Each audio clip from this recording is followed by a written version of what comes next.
하겠습니다. 함께 보실 말씀은 나훔서 1장 1절에서 7절까지입니다. 구약성경 1298페이지 나훔서 1장 1절에서 7절까지입니다. 성경에 나훔서라는 성경도 있어요. 여러분 찾으셔서 같이 교독합니다. 니느웨에 대한 경고 곧 엘고수 사람 나훔의 묵시의 글이라. 여호와는 질투하시며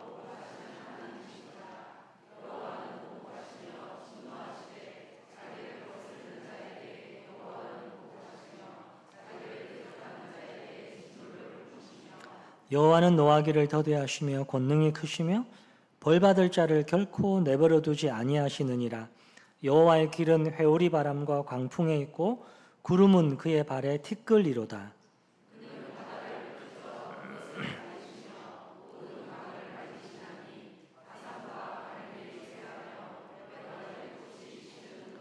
그로 말미암아 산들이 진동하며 작은 산들이 녹고 그 앞에서는 땅 곧 세계와 그 가운데 있는 모든 것들이 솟아오르는도다.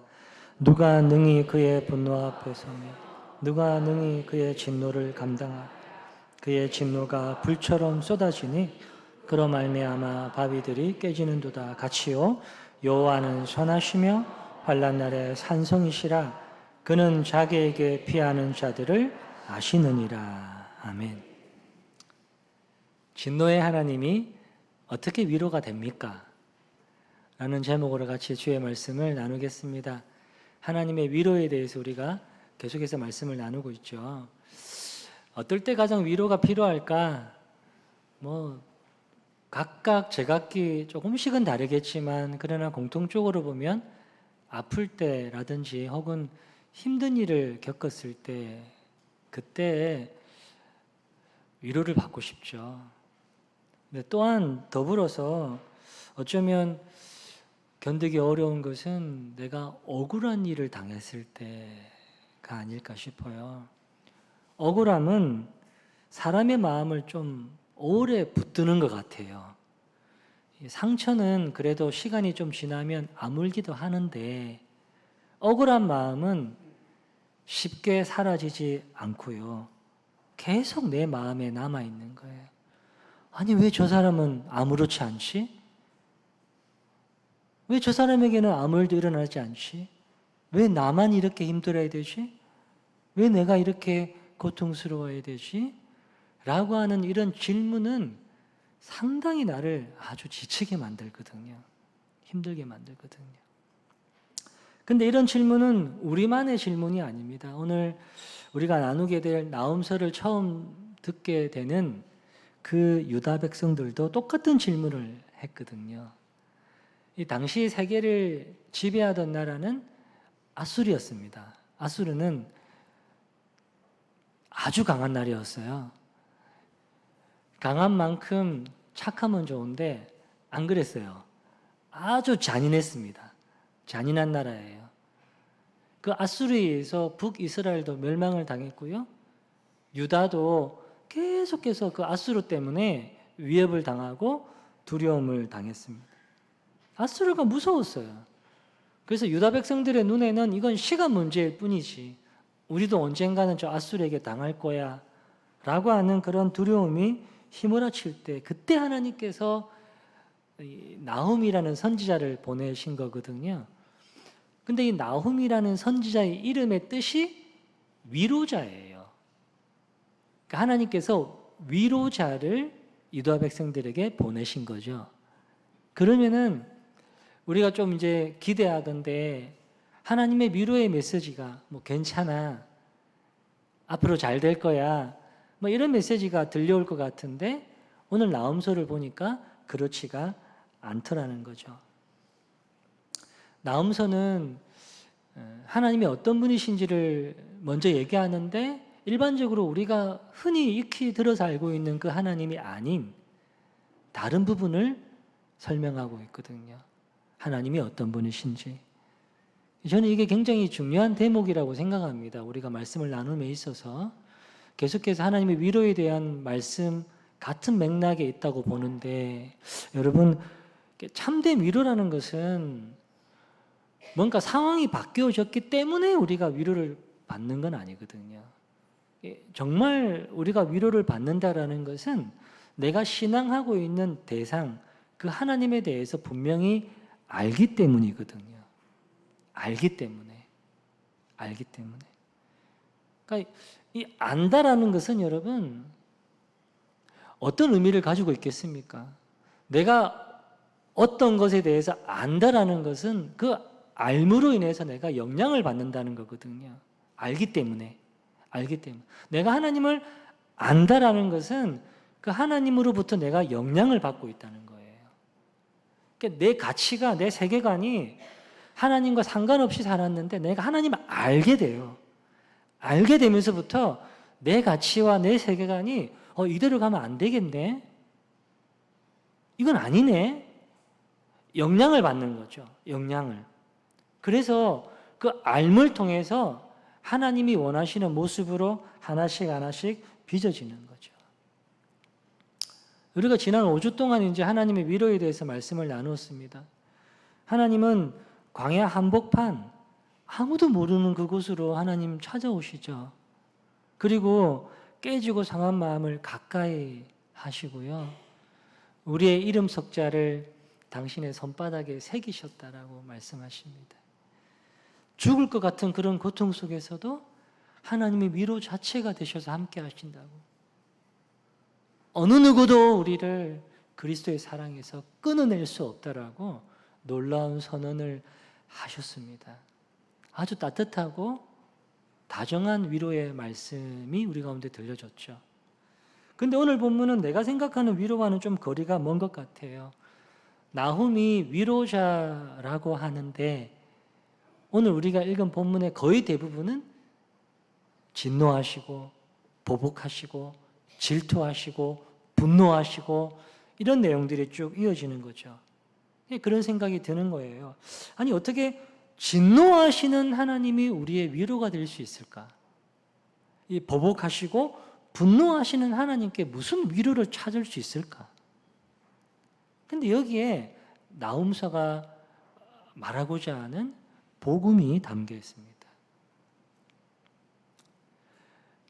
여러분, 악을 심판하지 않는 하나님은 결코 억울한 자를 위로하실 수 없습니다. 하나님의 진노는 그래서 사랑의 반대가 아니라 사랑하는 당신의 자녀들을 끝까지 지키시고자 하는 하나님의 거룩한 열심입니다.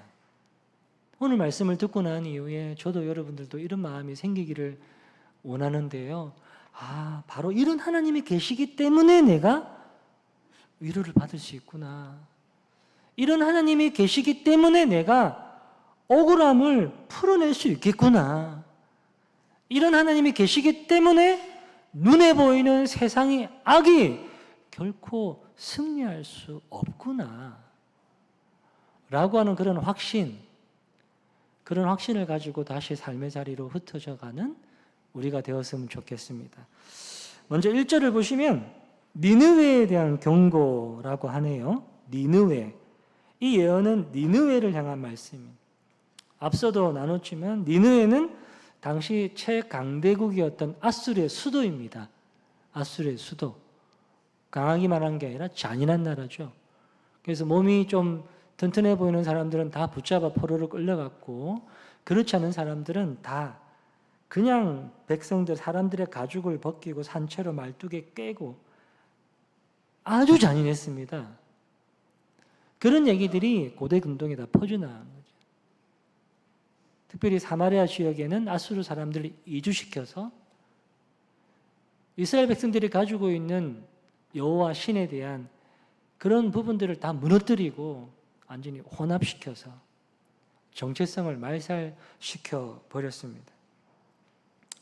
남유다가 그런 시간들을 보면서 유다 역시 그들의 위협과 압제를 견뎌야만 했거든요. 그러니까 나훔의 예언을 듣고 있는 이 사람들은 하루하루가 숨막히는 그런 삶을 살아왔던 사람들입니다. 그런데 이 사람들에게 들려오는 메시지가 그거예요. 니느웨가 심판을 받을 것이다. 니느웨가 심판을 받을 것이다. 이건 유다 백성들에게 복음이에요. 복음이라고요. 아시다시피 니느웨는 약 100년 전에 요나 선지자의 그런 메시지를 통해서 주님께로 돌아왔던 적이 있습니다. 요나가 그거 굉장히 싫어했거든요. 아수르는 다 망해야 되는 나라예요. 근데 하나님이 니느웨에 가서 복음을 전하라고 하니까 그거 너무 싫은 거죠. 갈 수가 없었단 말이에요. 스토리 아실 거예요. 그럼에도 불구하고 하나님의 인도하심을 따라 가서 복음을 전했고, 근데 니느웨 성읍 전체가 다 금식하고 회개를 했단 말이에요. 하나님이 니느웨 백성들을 받아주신 거죠. 그러면 니느웨가 앞으로 하나님 안에서 잘 살면 좋을 것 같은데, 참 이런 장면을 보면 우리 안에 숨겨져 있는 그런 죄의 습성을 잘 볼 수가 있거든요. 회개는 잠시였고요. 그들이 가지고 있는 폭력, 잔인함, 교만은 여전히 본성으로 드러나고 있었다는 거죠. 요나서가 하나님의 오래 참으심을 보여준다면 나홈서는 그 오래 참으시는 중에도 끝이 있다는 걸 보여주는 거예요. 참으시는 하나님과 끝내 심판하시는 하나님은 다른 하나님이 아닙니다. 같은 하나님이세요. 하나님께서 오래오래 참으시지만은 결국에는 그 악에 대해서는 공의를 이루시는 분이십니다.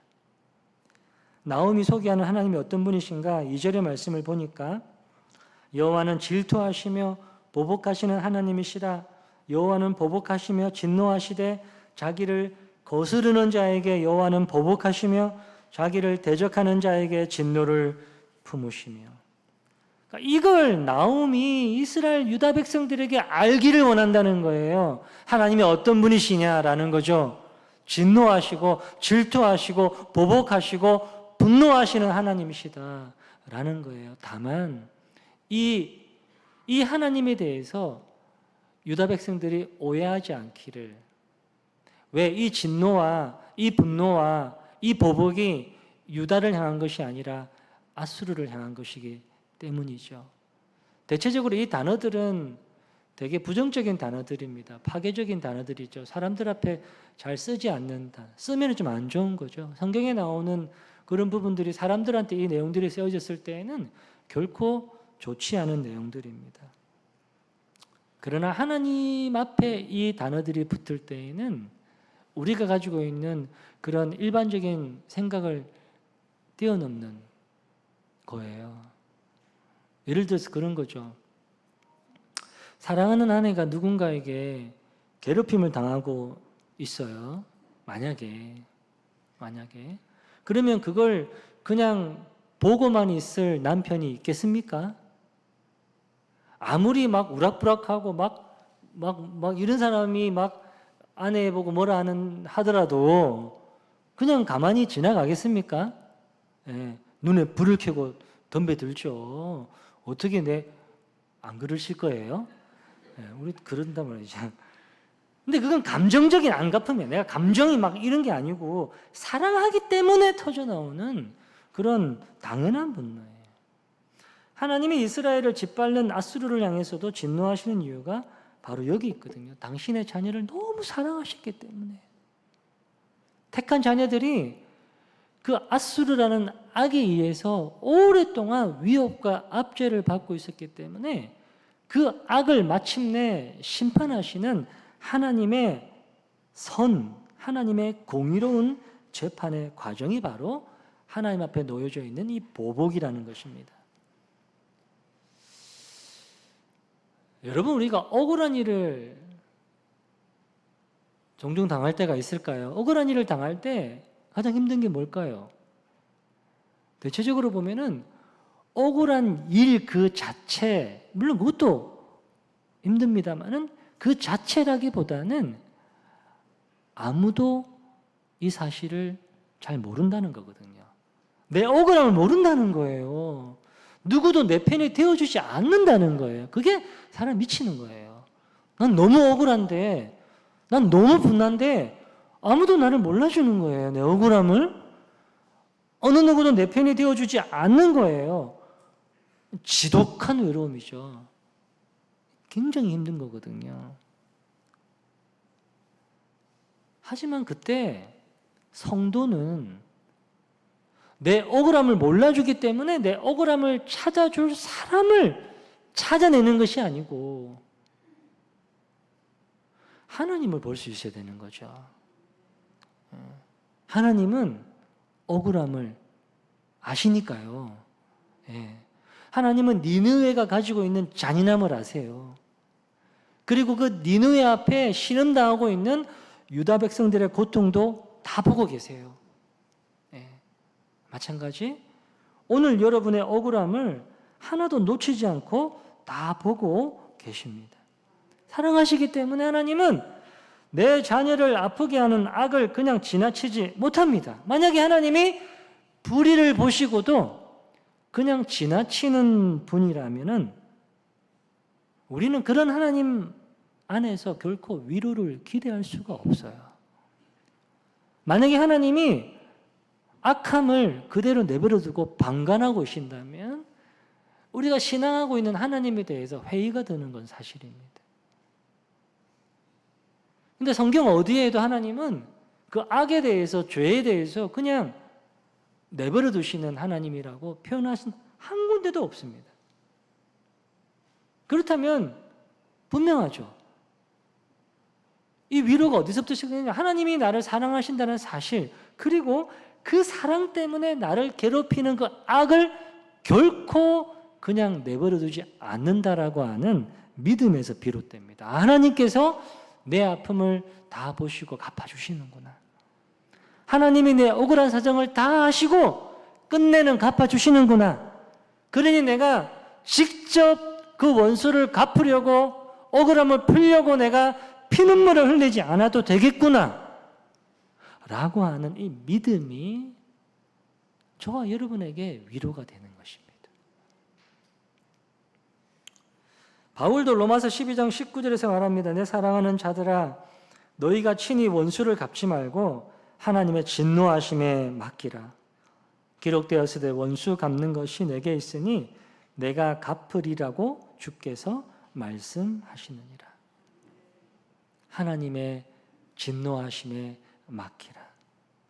왜 우리가 살면서 당하는 그 억울함, 그 지독한 미움의 그 억울함을 왜 품고 살지 않아도 될까?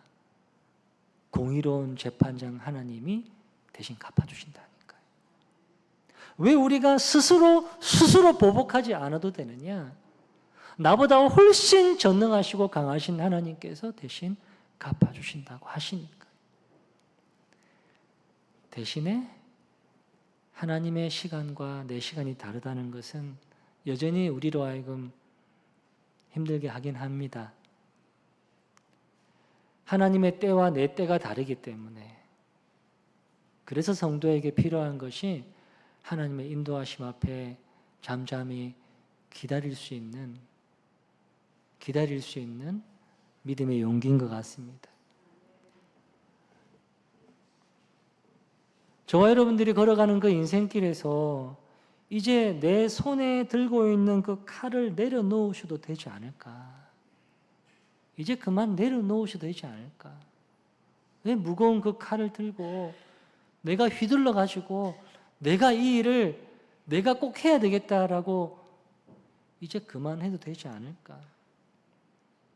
내가 정말 하나님을 안다면, 내가 정말 하나님이 어떤 분이신지를 안다면 그 안다는 것이 나로 하여금 그 칼을 내려놓게 하지 않을까? 그 억울함을, 나의 억울함을 하나님의 공의에 완전히 맡겨 드릴 수 있지 않을까? 미로슬라브 볼프라는 신학자가 있습니다. 크로아티아 출신의 신학자인데요. 그러니까 이분이 쓴 책이 되게 좋은 책들이 많아요. 왜 이 얘기를 꺼내냐면은 1990년도에 이 발칸 전쟁을 통해서 자기 나라 국민들이 진짜 잔인하게 죽임을 많이 당했거든요. 그러니까 그때에 어떤 말이 나오냐면은 인종청소라는 용어가 처음 생겨났단 말이에요. 그러니까 어마어마한 그런 잔인한 고통을 보면서 하나님 앞에 풀어냈던 그런 얘기들. 볼프의 책 중에 배제와 포용이라는 책이 있는데 그 책은 여러분들이 한번 보셔도 상당히 유익할 것 같아요. 볼프가 무슨 말을 했냐면은 하나님이 진노하지 않으신다면 그런 하나님은 예배할 가치가 없다라고 했어요. 하나님이 이런 악을 보고도 진노하지 않는다면 그 하나님은 예배할 가치가 없다. 왜 그런 말을 했을까? 진노하지 않는 하나님은 결국 악을 방관하는 무책임한 하나님이기 때문에 반드시 하나님께서 악을 심판하신다는 이 믿음만이 인간 안에 내재되어 있는 그 보복과 폭력을 멈추게 만드는 거예요. 근데 바로 이 지점에서 오늘 이제 본문에서 우리가 예상치 못한 질문을 하나 던집니다. 이게 참 그런데 6절 말씀을 한번 보십시오. 6절 보면 누가 능히 그의 분노 앞에 서며 누가 능히 그의 진노를 감당하랴. 누가 능히. 그러니까 여기서 진노를 감당해야 할 누가는 과연 누구일까요, 여러분? 당연히 저 잔인한 니느웨 사람이지 않을까. 당연히 저 악인들이지 않을까. 좀 더 나아가면 나에게 상처를 주고 억울함을 안겨준 그 인간이지 라고 생각하거든요. 하지만 성경에서 말하는 이 누가는 말 그대로 예외 없는 모든 인간을 뜻합니다. 이 누가 안에는 저도 들어가고요. 여러분들도 포함됩니다. 우리가 하나님의 심판을 묵상할 때마다 우리 안에 이런 생각들이 있어요. 본능적으로 나는 항상 피해자의 자리에 앉아요. 나는 피해자의 자리에 앉고요. 그리고 나를 아프게 한 사람은 피고석에 세워버립니다. 이게 우리가 가지고 있는 본능이에요. 나는 항상 피해자의 자리에 가 있고 상대방은 항상 피고석에 앉지. 과연 이게 하나님 보시기에 합당할까? 나에게 억울함을 주었다며 누군가를 비난했던 비판했던 내 입술은 과연 그러면 진실일까? 나는 또 다른 누군가에게 또 다른 타인에게 똑같은 잣대를 들이대며 미움과 탐욕과 시기와 교만으로 얼룩진 마음을 갖고 있지는 않을까? 정직하게 말입니다. 그리고 정말 숨김없이 나를 보시는 하나님 앞에 내가 만약에 선다면 이 거룩하신 하나님의 진노 앞에 내가 서겠습니다. 내가 하나님의 진노 앞에 설 수 있습니다. 내가 하나님 앞에 진노 앞에 당당히 서겠습니다. 라고 말할 수 있는 사람이 과연 누가 있겠습니까? 성경의 답은 아무도 없다라는 거예요. 아무도 없다. 그래서 나옴이 선포하는 이 심판은 니느웨만을 향한 것이 아니에요. 오늘 저와 여러분을 향한 하나님의 메시지이기도 합니다. 아니, 오늘 내가 위로받으러 예배자리에 나왔는데 하나님 앞에 내 마음이 좀 편안하고자 예배자리에 나왔는데 나도 거기에 포함된다면 그리 생각하면 마음이 좀 불편해지실 건가? 그렇다면 도대체 나 역시 무서운 진노를 어떻게 피할 수 있단 말인가? 어떻게 하나님의 그 진노, 보복, 분노 어떻게 내가 피할 수 있단 말인가? 여기에 대한 하나님의 답도 준비가 되어 있는 거죠. 그 하나님의 무서운 그 진노 앞에 누가 능히 그 진노를 감당할 수 있으랴? 예수 그리스도께서 내가 감당하겠습니다. 내가 하나님의 진노를 감당하겠습니다. 라고 말씀하신 거죠.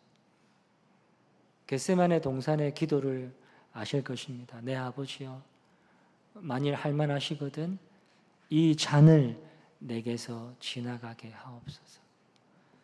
성경에서 말하는 잔은 하나님의 진노를 가리킵니다. 예수님도 이 잔을 무서워했습니다. 하나님의 진노가 너무너무 무섭고 너무너무 무겁다는 것을 알기 때문에, 죄를 향한 하나님의 심판이 너무너무 무겁다는 것을 알기 때문에 이 잔이 내게서 지나가기를, 그렇게 예수님도 말씀하셨어요. 나홈서가 예언하고 있는 불처럼 쏟아지는 그 진노의 잔이 얼마나 무거운지 아셨다. 하지만 예수님은 우리를 사랑하시되 끝까지 사랑하셨기 때문에 기꺼이 그 잔을 받아 드신 거예요. 마침내 십자가 위에서 그 심판의 시간이 찾아왔을 때 한낮인데도 온 땅이 캄캄한 어둠으로 뒤덮였습니다.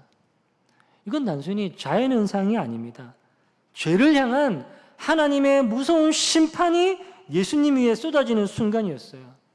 오늘 말씀대로 산을 녹이고 바위를 깨뜨리는 하나님의 무서운 진노가 골고다 위 십자가 달려있는 예수님에게로 다 쏟아진 거예요.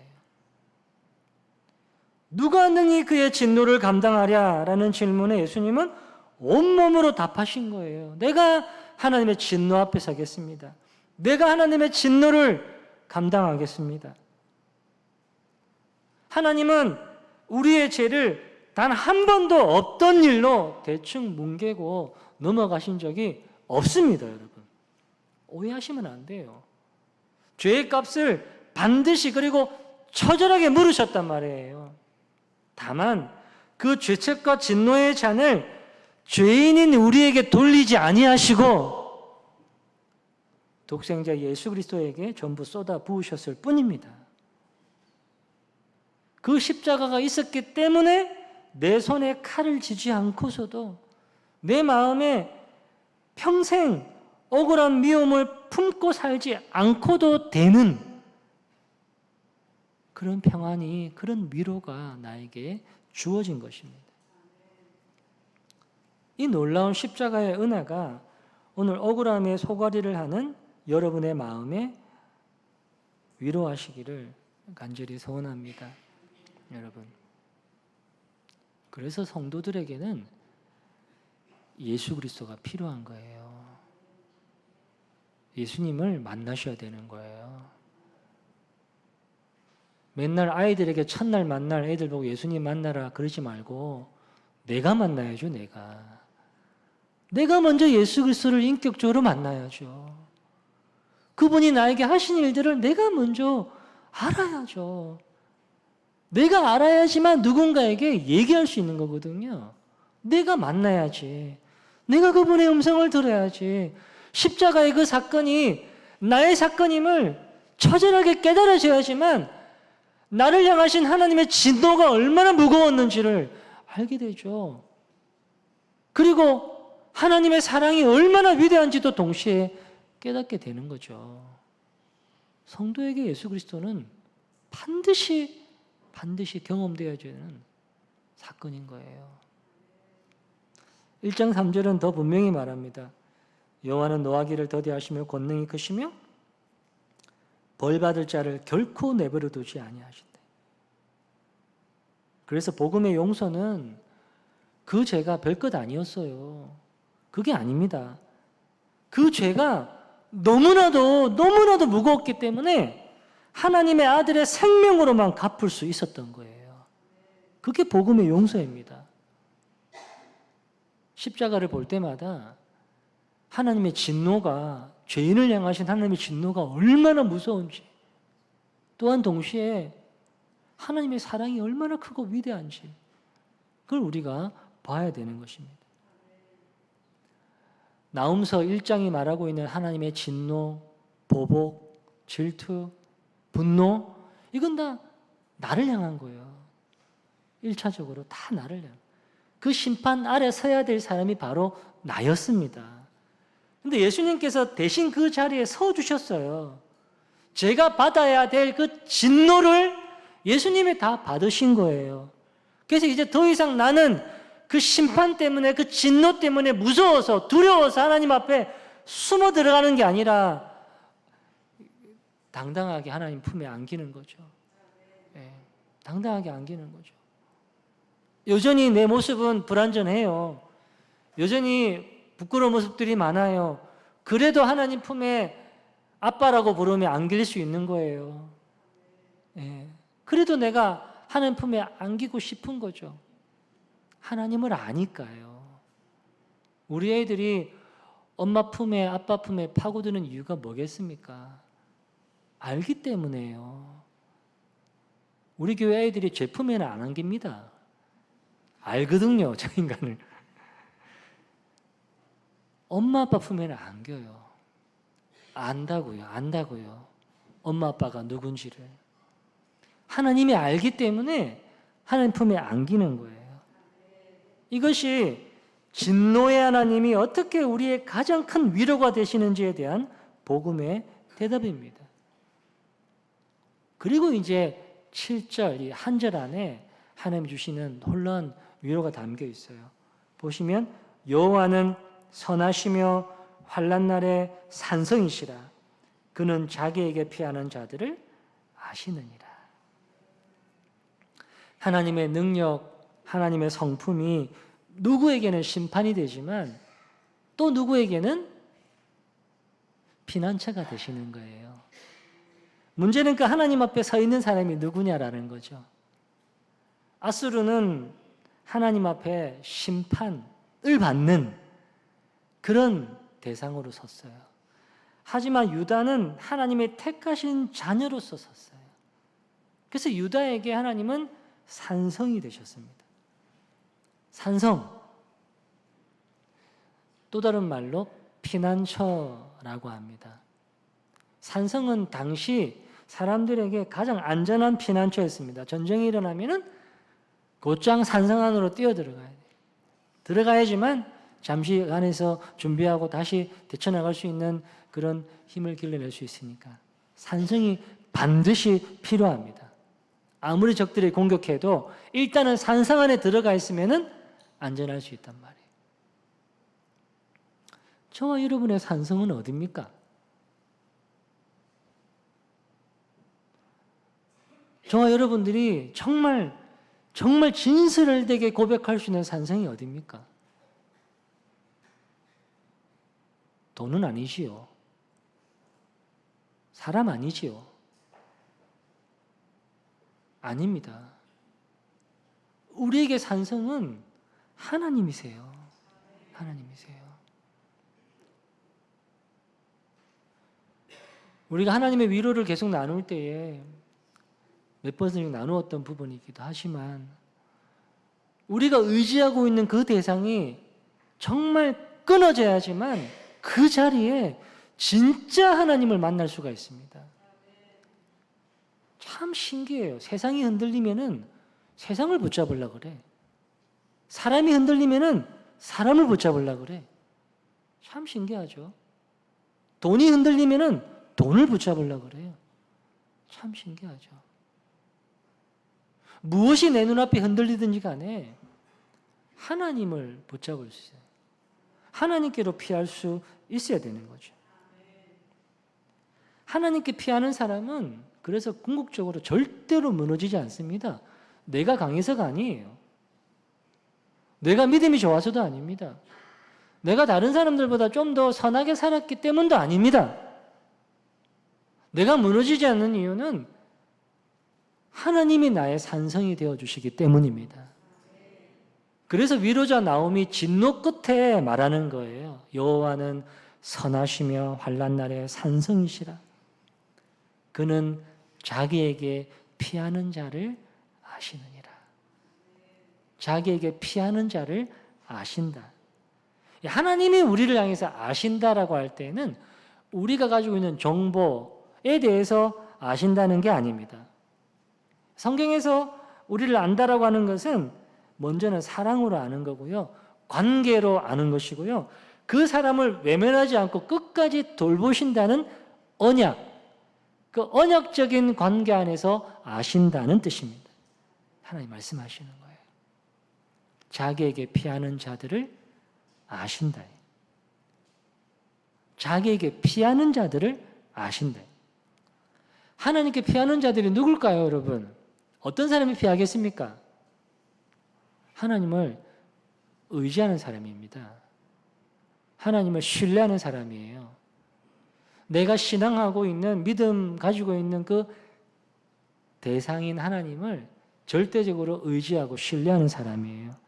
나 하나님이 아닌 곳에는 정말 살 수 없다는 것을 아는 거죠. 내가 아무리 날고 긴다 한들 내가 하나님의 손바닥에 있다는 것을 아는 사람이죠. 내가 아무리 지금 내가 건강하고 내가 아무리 지금 내가 부유하다 할지라도 하나님이 아닌 곳에는 나는 아무것도 아니라는 사실을 아는 사람이 하나님께로 피할 수가 있습니다. 그런 사람을 하나님께서 아신다라고 말씀하시는 거예요. 그러므로 사랑하는 성도 여러분, 여러분이 가지고 있는 억울함을 하나님께 맡기십시오. 하나님의 진노하심에 맡기세요. 하나님, 우리가 무슨 생각을 하든지 간에 그 생각보다 훨씬 더 공의로운 분이세요. 훨씬 더 의로운 분이세요. 절대로 하나님의 백성들, 하나님의 자녀들이 당하고 있는 그런 악에 대해서, 당하고 있는 그 모든 것들에 대해서 그냥 지나치는 분이 아니세요. 반드시 그 진노하신 하나님께서 보복하시고 질투하신 하나님께서 끝까지 사랑하셔서 우리를 인도하실 거예요. 그 하나님을 향한 신뢰로 주님께로 피하시는 저와 여러분 되기를 바랍니다. 오늘 말씀을 맺으면서 아무것도 두려워하지 말라라는 찬양으로 같이 끝냈으면 좋겠는데요. 오늘도 주님께서 우리 가운데 조금만 더 견뎌봐라라고 말씀하시지 않잖아요. 내게로 피하라라고 하죠. 내가 너의 산성이 되어주겠다라고 말씀하죠. 내가 너의 산성이 되어주겠다. 같이 찬양할까요?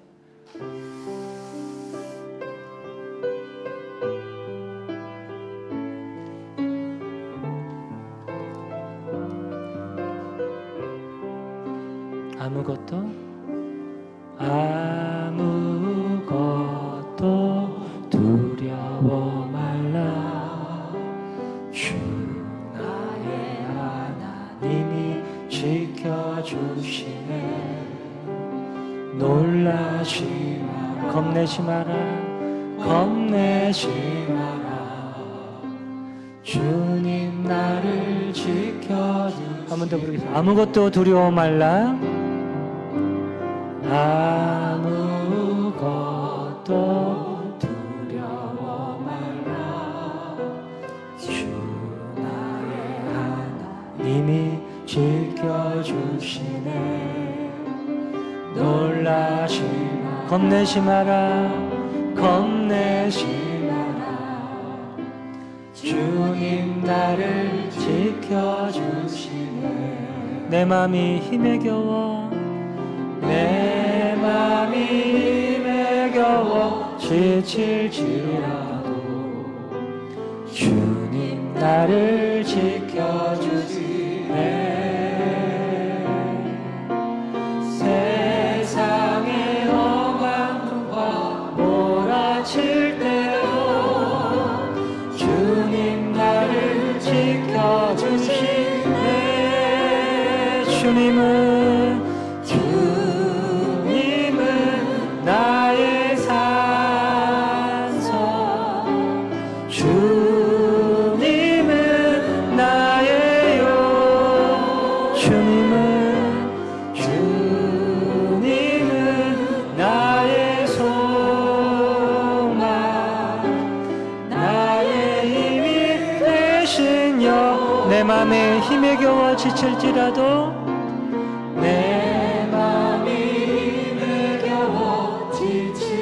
주님 나를 지켜주시네. 세상의 험한 풍파 몰아칠 때도 주님 나를 지켜주시네. 주님은 나의 산, 주님은 나의 요, 주님은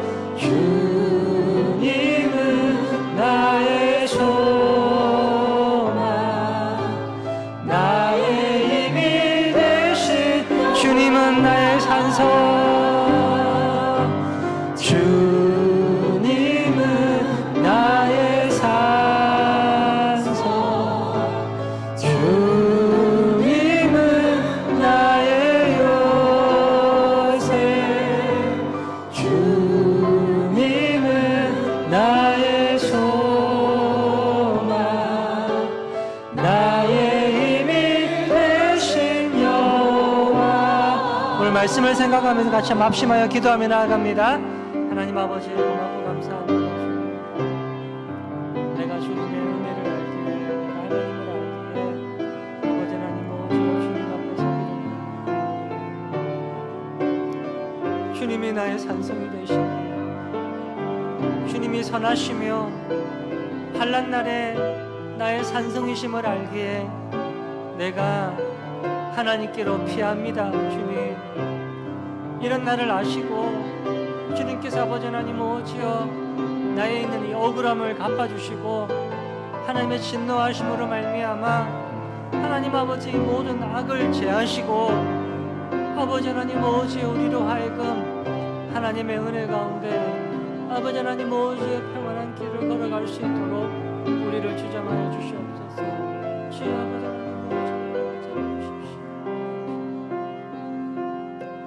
하나님 아버지, 오늘도 하나님을 아빠 아버지라고 부를 수 있어서 너무너무 감사합니다. 하나님 품에 안길 수 있어서 감사합니다. 예수 그리스도의 십자가 은혜로 말미암아 하나님의 그 무서운 진노를 예수 그리스도가 대신 받아주셨기 때문에 오늘도 주님 앞에 나와 아버지를 부르며 아버지 앞에 은혜를 구하며 설 수 있었습니다. 주님, 오늘도 주의 말씀 앞에 다시 한번 깨닫게 됩니다. 내 억울함을, 내 상함을, 하나님 내가 가지고 있는 이 지독한 미움을 주님 앞에 맡겨드리며 공의의 하나님께서 반드시 하나님의 때에 심판하시고 다시 아버지 하나님 오지어 새롭게 하실 것을 믿기에 주님은 선하시기에 주님은 환난 날에 나의 피난처이시기에 내가 주님께로 피하오니 나를 아시는 주님께서 나를 품어주시고 하나님만이 주실 수 있는 그 위로로 나를 붙잡아 주옵소서. 지금은 우리 주 예수 그리스도의 은혜와 하나님 아버지의 그 크신 사랑하심과 보혜사 성령님의 충만케 하시는 그 역사하심이 오늘도 주의 말씀 앞에 순종하며 주님께로 피하는 주님의 자녀들 머리 위에 저들의 모든 삶의 터전 위에 이제로부터 영원토록 함께 있을지어다. 아멘.